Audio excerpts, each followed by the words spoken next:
नमस्कार दोस्तों, स्वागत है आपका अपने YouTube चैनल राहुल सवान्ना जीएस पर।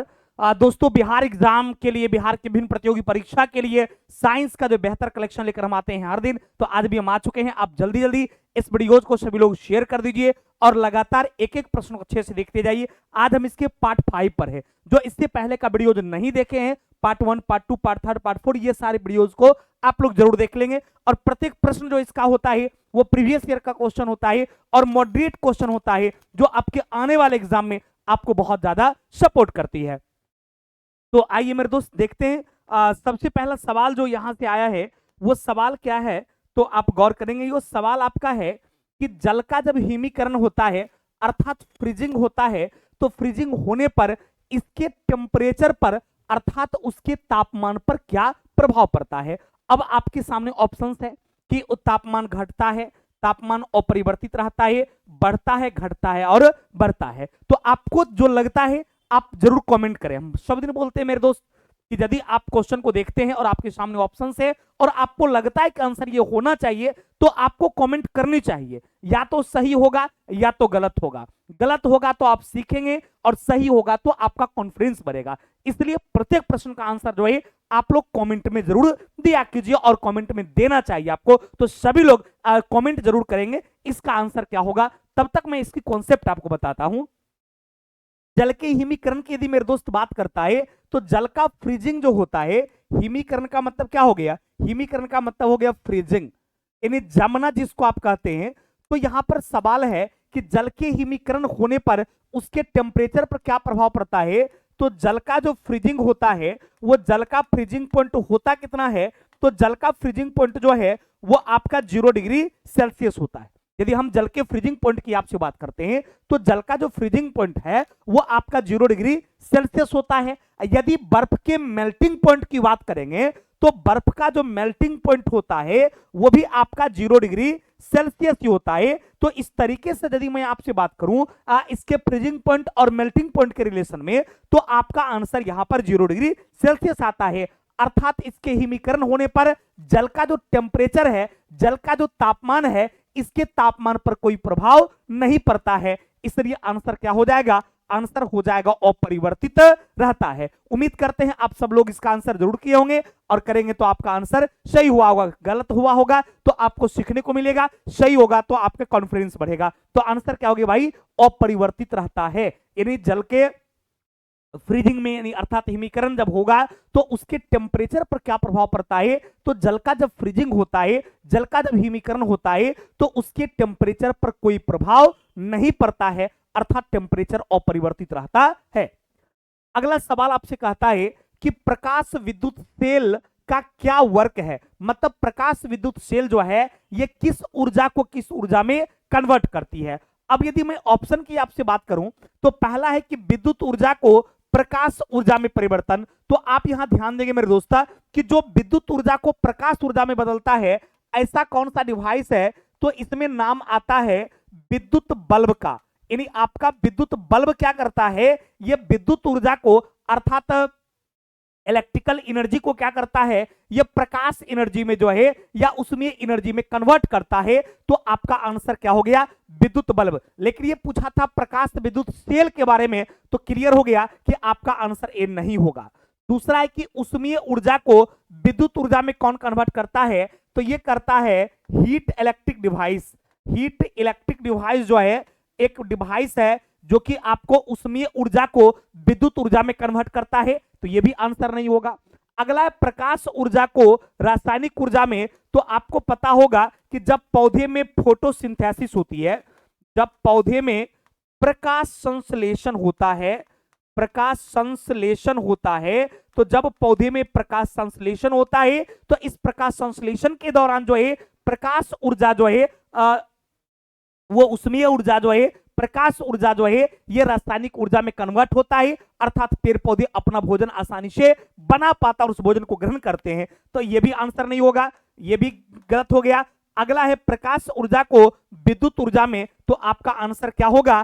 प्रकाश ऊर्जा को विद्युत ऊर्जा में। क्योंकि प्रकाश विद्युत सेल था तो प्रकाश विद्युत सेल था, अर्थात वो सूर्य की प्रकाश की उपस्थिति में ही जो है वह एनर्जी को गेन करता है और उस एनर्जी को किसमें कन्वर्ट करता है, तो वह विद्युत ऊर्जा में कन्वर्ट करता है। अर्थात प्रकाश ऊर्जा को, यदि विद्युत ऊर्जा की बात करेगा तो प्रकाश ऊर्जा को विद्युत ऊर्जा में बदलने का काम कौन करता है, तो प्रकाश विद्युत शेल करता है। तो आपका आंसर क्या हो गया मेरे दोस्त, ऑप्शन नंबर डी हो गया। क्लियर। तो इसी तरीके से प्रत्येक प्रश्न का आंसर जो है आप लोग जरूर कमेंट बॉक्स में दीजिए, ताकि आपकी कॉन्फिडेंस बढ़ सके और आपको लगे कि आपने कुछ सीखा। बाकी आपके एग्जाम में इसमें से किसी के बारे में पूछा जाए, चाहे वह विद्युत ऊर्जा को प्रकाश ऊर्जा में पूछा जाए, या उसमें ऊर्जा को विद्युत ऊर्जा में पूछा जाए, या प्रकाश ऊर्जा को रासायनिक ऊर्जा में पूछा जाए, तो सबका आंसर क्या होगा वो आपके सामने है। उम्मीद करते ये पूरी कॉन्सेप्ट जो है एकदम आपके दिमाग में सेट हो गया होगा। तो आप लोग जरूर चैनल को सब्सक्राइब कर लेंगे, इसको शेयर करेंगे, ताकि आपके दोस्त भी इस सेशन से जुड़ सके।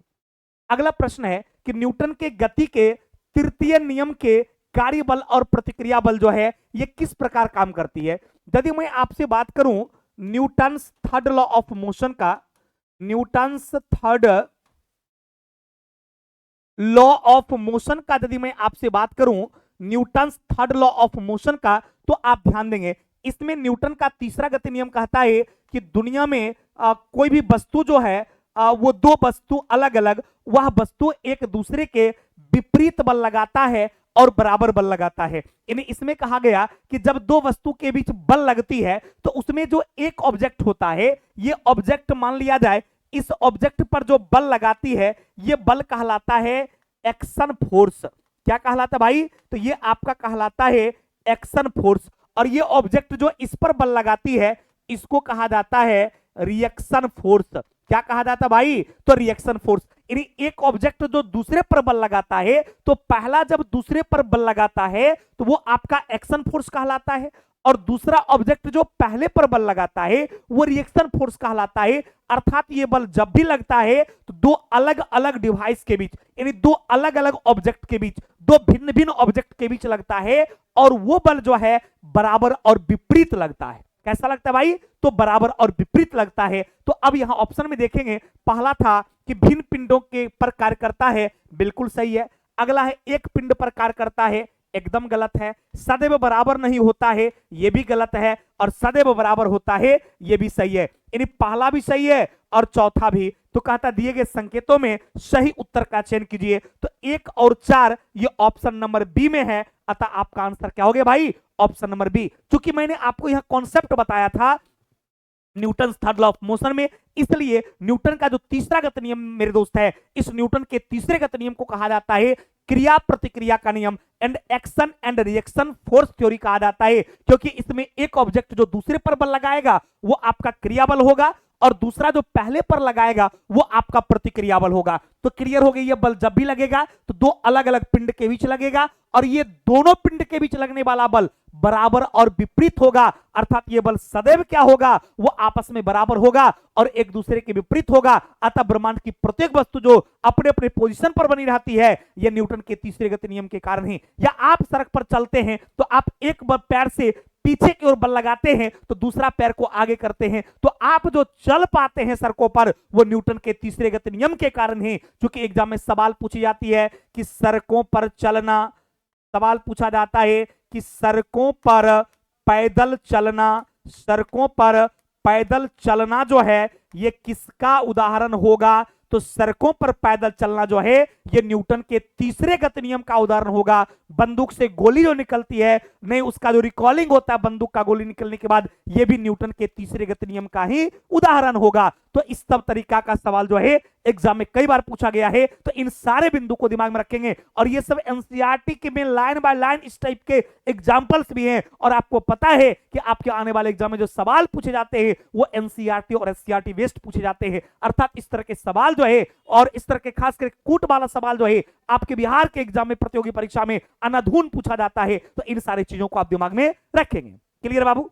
चलिए अगला है कि मानव नेत्र का वह भाग जो फोटोग्राफिक कैमरा के द्वारा के समान कार्य करता है। देखिए मानव नेत्र में जो फोटोग्राफिक कैमरा के द्वारा के रूप में काम करता है उसको जानते हैं क्या कहा जाता है, उसको कहा जाता है पुतली। क्या कहा जाता है भाई, तो उसको कहा जाता है पुतली। तो आपका यहां आंसर देखेंगे तो परितारिका है, लेंस है, पुतली है, तो आंसर क्या होगा, ऑप्शन नंबर सी। यदि मैं आइरिस या परितारिका की बात करता हूं तो ये कोराइड के सबसे आगे वाले भाग में एक मांस वाली संरचना होती है जिसको आइरिस या परितारिका कहा जाता है। सबसे इंपॉर्टेंट सवाल यहां से आप देखेंगे जो काफी इंपॉर्टेंट है, वो एग्जाम में सवाल पूछी जाती है कि मानव के आंख में जो लेंस लगा हुआ है वो किस प्रकार का लेंस है, यानी मानव का नेत्र किस लेंस से बना होता है। तो याद रखेंगे मानव के लेंस में जो है उत्तल लेंस लगा होता है। एग्जाम में क्वेश्चन पूछा जाता है कि नेत्र लेंस के रूप में किस लेंस का प्रयोग किया जाता है। अब ऑप्शन में रहेगा उत्तल लेंस का, अवतल लेंस का, बाइफोकल लेंस का, बेलनाकार लेंस का, समतल लेंस का, इस टाइप का रहेगा। तो याद रखिएगा कि मानव नेत्र में जो लेंस यूज होता है, यानी मेरे आपके आंख में जो लेंस लगा हुआ है वो आपका क्या है, उत्तल लेंस है। यदि ये रोमापेशिया की बात करेंगे, यदि सिलीरी मांसपेशी की बात करेंगे, ये सिलीरी मांसपेशी क्या करता है, ये आपके लेंस को एडजस्ट करने का काम करता है। सिलीरी मांसपेशी ही लेंस एडजस्ट करता है और इसी के कारण से हम दूर की वस्तु को या नजदीक की वस्तु को आसानी से क्या करते हैं, साफ साफ तौर पर देख पाते हैं। इसमें कहीं ना कहीं शरीर मांसपेशी की योगदान होती है। तो क्वेश्चन के हिसाब से तो आंसर आपका क्या हो गया, ऑप्शन नंबर सी हो गया। दूसरा कभी कभी सवाल पूछता है जो नेत्र से सबसे इंपॉर्टेंट सवाल है, वो सवाल यह है कि जब कोई व्यक्ति नेत्र को दान में देता है तो बताइए आंख का कौन सा भाग दान करता है। तो याद रखिएगा जब कोई नेत्र दान करता है तो आंख के कॉर्निया को वो दान में देता है। किसको देता भाई, जब कोई नेत्र को दान में देता है तो आंख के किस भाग को दान में देता है, जब कोई नेत्र को दान करता है तो आंख के कॉर्निया को ही वो दान में देता है। तीसरा सबसे इंपॉर्टेंट सवाल कि मानव आंख के लिए स्पष्ट दर्शन की जो न्यूनतम दूरी है वो कितना है। तो याद रखिएगा मानव नेत्र के लिए जो स्पष्ट दर्शन की न्यूनतम दूरी है वो आपका 25 सेंटीमीटर अर्थात 25 सेंटीमीटर है। मानव आंख के लिए जो स्पष्ट दर्शन की न्यूनतम दूरी है वो आपको 25 सेंटीमीटर है। कई बार ये सारे सवाल जो है वो आपसे एग्जाम में पूछा गया है। क्लियर बाबू, पूरी कॉन्सेप्ट क्लियर हो गई ना, एकदम आप लोग को अच्छा लगता है सेशन तो आप लोग जरूर शेयर किया कीजिए अपने दोस्त ग्रुप में, जरूर इसको चाहे टेलीग्राम हो, व्हाट्सएप, फेसबुक पे आप शेयर कीजिए ताकि आपके दोस्त को भी ये साइंस का एक बेहतर क्लास जो आपको लिए मिलता है, फिर आपको सैटरडे संडे वगैरह को जीके जीएस का जो क्लास मिलता है, ये सारे स्टैटिक का क्लास है, बहुत सारे ट्रिकी जीएस है, टॉपिक वाइज न्यूमेरिकल्स आप हमारे चैनल पे जाके देखेंगे, प्ले लिस्ट में आप जाइएगा, बहुत हजारों की संख्या में फ्री ऑफ कॉस्ट हम आपको पढ़ा दिए हैं। आपको कहीं से भी किसी के यहाँ भी साइंस अलग से पढ़ने की आवश्यकता नहीं होगी। चाहे आपको एलपी की तैयारी करना है तो टॉपिक वाइज न्यूमेरिकल्स है, टॉपिक वाइज क्वेश्चंस है, ग्रुप डी का क्वेश्चन बैंक वगैरह है, एकदम एनसीईआरटी का एससीईआरटी का टॉपिक वाइज थ्योरी का क्लास है। ये सारे क्लास ऑलरेडी उपलब्ध है, आप चाहें तो समय निकालकर इन सभी तरह के क्लास को देख सकते हैं और अपनी साइंस के पोर्शन को काफी मजबूत कर सकते हैं।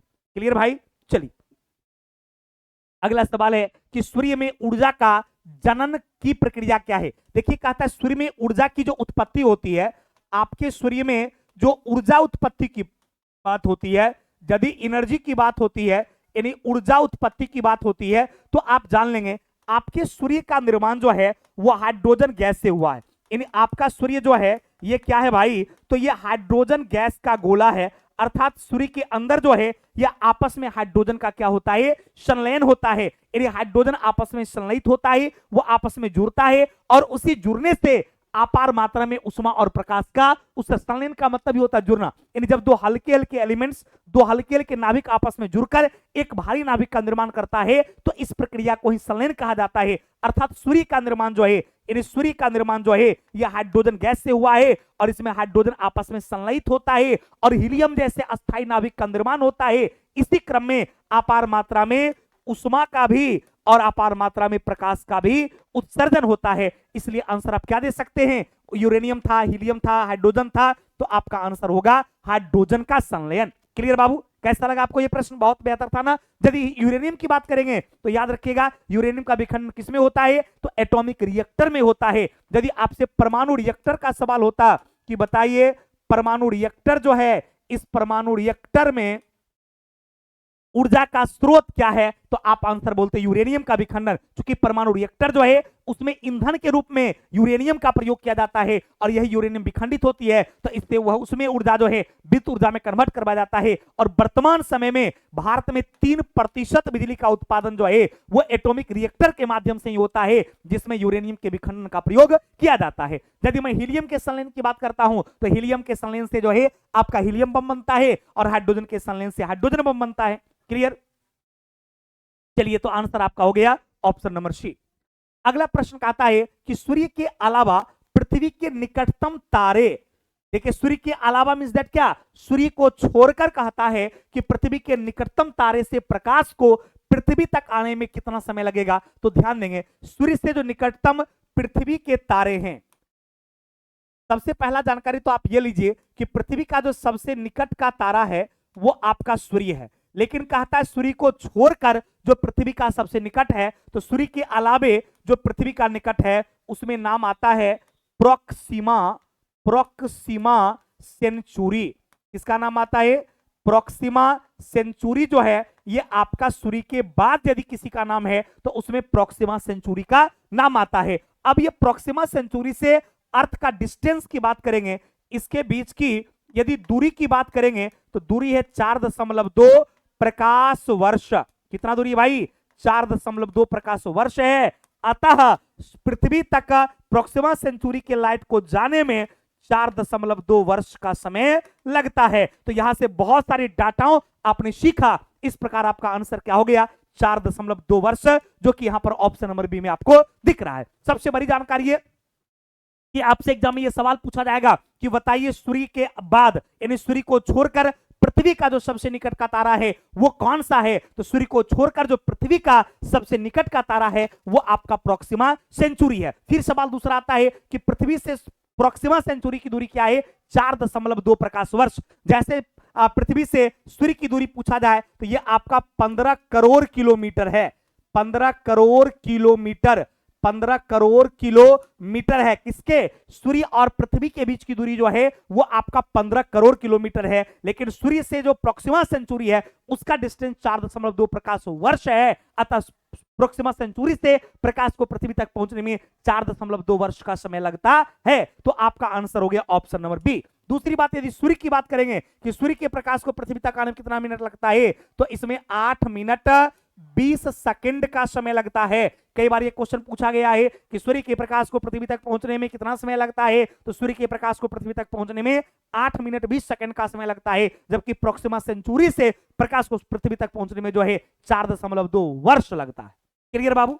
चलिए अगला सवाल आपका कहता है कि रेल पटरियों के नीचे चौड़े लकड़ियों के पटरे यानी स्लीपर इसलिए बिछाया जाता है ताकि क्या हो, रेल जब उस पर चले तो पटरियां पर दबाव काफी कम पड़े, इसलिए उसके नीचे जो है आपको ये लकड़ी का पटरा लगाया जाता है। तो अब है कि वह झटके को अवशोषित कर लेता है? नहीं भाई, ये फिश प्लेटो जोर पटरियों को समुचित प्रकार का जकड़ नहीं, लोहे की पटरियों को समांतर बना नहीं, रेलगाड़ी के कारण उत्पन्न दाब जो है इस दाब को घटाने का काम करता है, इस दाब को कम करता है। इसलिए हम लोग क्या करते हैं, पटरियां के नीचे जो है लकड़ी के ये तख्ता वगैरह क्या करते हैं, यूज करते। कहीं भी आप देखेंगे रेल की पटरियां जहां होगी तो पटरियां के नीचे तख्ता यूज किया जाता है। नहीं, वहां पर लोहा भी प्रयोग किया जा सकता था, पत्थर भी, लेकिन नहीं, वहां पर लकड़ी के तख्ता यूज किया जाता है। क्यों? ताकि उसके दबाव को वो कमा सके, दबाव को कम कर सके। इसलिए आंसर आपका ऑप्शन नंबर डी हो जाएगा।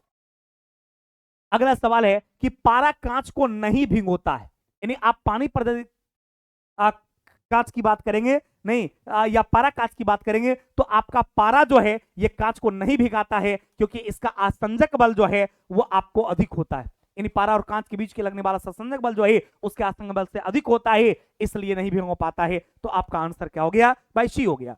अगला है कि पानी का बीज संक्रमण रोकने के लिए किस अधातु का प्रयोग किया जाता है? ध्यान रखेंगे, पानी के बीज संक्रमण को रोकने के लिए जिस अधातु का आप यूज करते हैं वो आपका क्लोरीन है। कौन सा भाई? क्लोरीन है। ब्रोमीन से यदि बात करेंगे तो ब्रोमीन भी आपका अधातु है और ब्रोमीन भी उसी ग्रुप का है जिस ग्रुप का क्लोरीन है, लेकिन ब्रोमीन का यूज नहीं किया जाता है। लेकिन ब्रोमीन से संबंधित सवालें क्या एग्जाम में होती है, वो सवाल होती है कि कौन ऐसा अधातु है जो प्राय द्रव अवस्था में पाया जाता है। तो याद रखिएगा कि ब्रोमीन एक वैसा अधातु है जो प्रायः द्रव अवस्था में पाया जाता है। यदि आयोडीन की बात करेंगे, आयोडीन एक वैसा अधातु है जो प्रायः ठोस अवस्था में पाया जाता है। तो यदि ब्रोमीन की बात किया जाए तो वो द्रव अवस्था में पाया जाने वाला, और आयोडीन की बात किया जाए तो ये प्रायः ठोस अवस्था में पाए जाने वाले अधातु में इसका नाम आता है। तो आपका आंसर क्या हो जाएगा भाई? क्लोरीन हो जाएगा।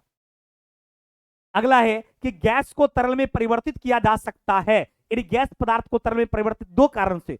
गैस को यदि आप तरल में कन्वर्ट करेंगे, यानी कोई गैसियस पदार्थ है, अब इस गैस को यदि आप द्रव में कन्वर्ट करना चाहते हैं, नहीं, या तो आप क्या कर सकते हैं, इसके तापमान को घटा सकते हैं। यदि आप तापमान घटाएंगे तो गैस तरल में कन्वर्ट हो जाएगा, या फिर आप इसके बीच के दाब को क्या कर सकते हैं, बढ़ा सकते हैं।